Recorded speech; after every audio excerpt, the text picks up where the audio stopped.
आप सभी का स्वागत है एक नई वीडियो में। इस वीडियो के बारे में हम चर्चा करने वाले हैं नीड्स के पैटर्न से जुड़ी चर्चाएँ। जी हाँ, ये इम्पोर्टेंट हो जाती है कि बच्चों को पता रहे कि क्या-क्या नीड के बारे में क्या-क्या क्राइटेरिया रहता है, उस क्राइटेरिया के बारे में बात करने वाले हैं। थोड़ी-सी बहुत ही बढ़िया इम्पोर्टेंट बात करेंगे और चालू बात आती है कि एक बच्चे को पता नहीं होता, जो बच्चा पहले 10th को जंप करके 11th में आता है, तो नर्सरी लेता है। जो भी अपना बच्चा किसी स्कूल थ्रू तैयारी कर रहा है या फिर किसी डबिंग थ्रू तैयारी कर रहा है, किसी कोचिंग के थ्रू, तो उनके लिए भी एक पता होना चाहिए कि बच्चे को क्या होता है। कभी-कभी कोचिंग में मतलब टेस्ट सीरीज चलती है, लेकिन बच्चों को इतना ध्यान से नहीं पता जाता है कि बच्चा सिलेबस के अकॉर्डिंग तो ठीक है चलता रहता है, लेकिन उसको क्राइटेरिया के बारे में ज़्यादा पता नहीं होता। या जो बच्चे 10th से 11th में होते हैं और अभी बच्चे 10th से पास आउट है और अभी 11th में एडमिशन लेना चाहते हैं, तो उनके लिए भी थोड़ा बहुत इंपॉर्टेंट हो जाता है ये वीडियो। तो बच्चों के बारे में पता होना चाहिए और कुछ उन बच्चों के लिए भी जो भी 12th कर रहे हैं, 12th के बाद पास आउट है, उनके लिए भी बहुत बढ़िया वीडियो हो जाता है। क्योंकि क्या-क्या नीट 2024 के बारे में पैटर्न चेंज होने वाला है या फिर क्या-क्या मतलब सिलेबस रिलीज़ हुआ है, उसके बारे में थोड़ा बहुत बात करने वाला इंपॉर्टेंट हो जाता है, तो हम बात करने वाले हैं उसके बारे में। आप इस नया जो पैटर्न रहा है वो कह रहा है कि आपको 180 क्वेश्चन मिलेंगे, 45 फिजिक्स के, 45 केमिस्ट्री के, 90 बायो के। इसमें से आपको क्वेश्चन कितने करने होते हैं? 180 क्वेश्चन से 180 में से जितने बच्चा कर सकता है पूरे करने होते हैं। इसमें से आपको कोई मतलब ऑप्शनल चॉइस नहीं होती कि आप इतना नहीं कर सकते हो। आप जितने भी आपको करने हैं, आपको पूरे मस्ट करने होते हैं। इसमें आपकी कोई मतलब चॉइस ऑप्शनल चॉइस होती नहीं है, आपको पूरे करने मस्ट होते हैं।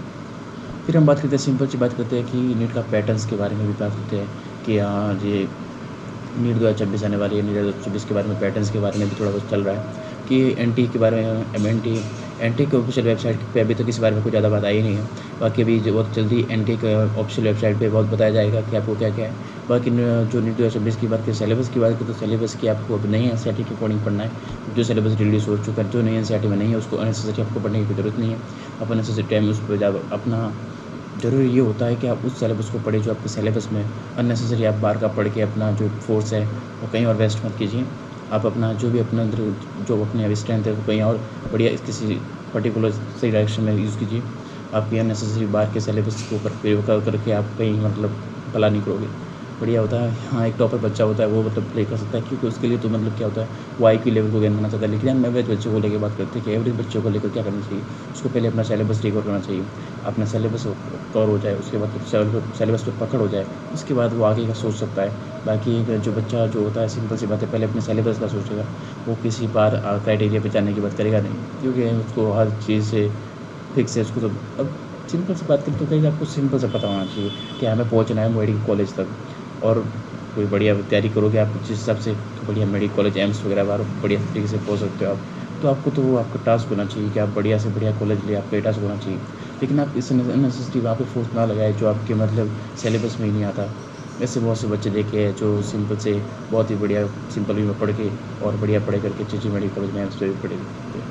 तो यही होता है इस बार जो 2025 में रैंक आई ईयर 1, मतलब यही बोला कि आप क्वेश्चन नंबर ऑफ मैक्सिमम बात कीजिए। और अगले जो मैं वीडियो अपलोड किया था उसमें बताया गया था कि नंबर ऑफ क्वेश्चन प्रैक्टिस करना भी बहुत कितना मस्ट होता है। वरना आप अननेसेसरी आप चैप्टर्स पढ़ते हो लेकिन उनमें इंप्रूवमेंट नहीं दिखता जब तक कि आप क्वेश्चन प्रैक्टिस ना करो। तो ये भी जरूरी हो जाता है कि आपको नंबर ऑफ क्वेश्चन प्रैक्टिस करना भी जरूरी हो जाता है। सिंपल सी बात होगी, आपको नीट के पैटर्न्स की बात होगी। नीट के पैटर्न्स में आपको बताना चाहिए नंबर ऑफ क्वेश्चन 180 आते हैं, जिसमें आपको 180 करने होते हैं। 45 केमिस्ट्री के, 45 फिजिक्स के और 45 जूलॉजी और क्या होता है बॉटनी के आते हैं। लेकिन ओवरऑल बात करते हैं 90 बायो की बात करते हैं, इसमें फिजिक्स में बॉटनी और जूलॉजी की बात करें तो ऊपर नीचे हो जाते हैं। इसमें से बॉटनी का थोड़ा सा वेट ज़्यादा होता है। सिंपल सी बात है ये रहती है। फिर हम अगर बात करें नीट के सिलेबस रिलीज़ की बात करें तो नीट के सिलेबस की रिलीज़ पूरे चैप्टर्स तक रिलीज़ हुए हैं जो हमने नई एनसीईआरटी के अंदर नहीं है। कुछ चैप्टर्स को आप नहीं कर सकते, बाकी तो चैप्टर्स तो पूरे वही सब रिलीज़ हुई है जो आपके नीट के एनसीईआरटी के अंदर नहीं है। बाकी जैसे आप बात करें बायो की बात करें तो बायो के पहले ही जो राइजेशन सिस्टम था वो कट गया था, तो अभी भी उस पर अभी तो वो सिलेबस के अंदर बिल्कुल भी नहीं है। बाकी आपको नीट स्टूडियो को भी ऑफिशियल वेबसाइट पे जब भी जानकारी आएगी तो आपको दी जाएगी। बाकी आपको सिंपल सी बात है, आपको अपनी स्ट्रेटेजी के साथ पढ़ना है। सिंपल सी स्ट्रेटेजी के साथ पढ़ोगे तो आपको मतलब रिजल्ट दिखेगा। बाकी हम उनको पहले ही आपको बता चुके हैं कि बेटा आपको सबको ये बात फिक्स रखनी है कि आपको नंबर ऑफ क्वेश्चन प्रैक्टिस को ज़्यादा करना है यदि अपना रिजल्ट इंप्रूवमेंट करना चाहते हो। अब नंबर ऑफ क्वेश्चन प्रैक्टिस अभी ज़्यादा नहीं बढ़ाओगे तो अपना आपको मार्क्स में इंक्रीजमेंट नहीं देखने को मिलता है और अपना इंप्रूवमेंट कहीं ना कहीं लो ही रहता है। तो ये बात भी आपको पता होनी चाहिए कि नंबर ऑफ मार्क्स को लेकर ये थोड़ा सा ज़्यादा ही रहता है। तो आप इसके बारे में ज़्यादा डिस्कस चाहिए तो मैं आपको अगली वीडियो में प्रूव कर चुका हूँ। जो भी आप वीडियो देखना चाहते हैं तो आपको इंटरेस्ट हो तो आप उस वीडियो को जाकर देख सकते हो। उसके बारे में बताया गया है कि how to increase your marks, test score को कैसे इंक्रीज करें, इसके बारे में बात की गई थी। और सिंपल सी बात है। और यदि हम बात करें तो नेट के पैटर्न से जुड़ी बातें हम कर रहे थे। इसके सिलेबस वीडियोज़ की बात की हमने, नेट के पैटर्न्स की बात की और एनडी की बात की। और आपको थोड़ा ये बात पता होना चाहिए कि जब आप नेट की इंटरनेट के एग्ज़ाम दोगे उसके दौरान आपको थोड़ा ध्यान में रखना चाहिए। आपको ये यूनिफॉर्म से डाउनलोड किया जाएगा। आपको सिंपल सा पैंट आपको पहन के जाना है और टी शर्ट पहन के जानी है, जो कैसी होगी, बिना कॉलर वाली होनी चाहिए, विदाउट कॉलर वाली होनी चाहिए, राउंड होनी चाहिए, जिसका जो गला शेप होना चाहिए वो राउंड होना चाहिए, जो सिंपल सी बात है। और जिनकी भी जो बॉ होनी चाहिए वो हाफ बॉ होनी चाहिए।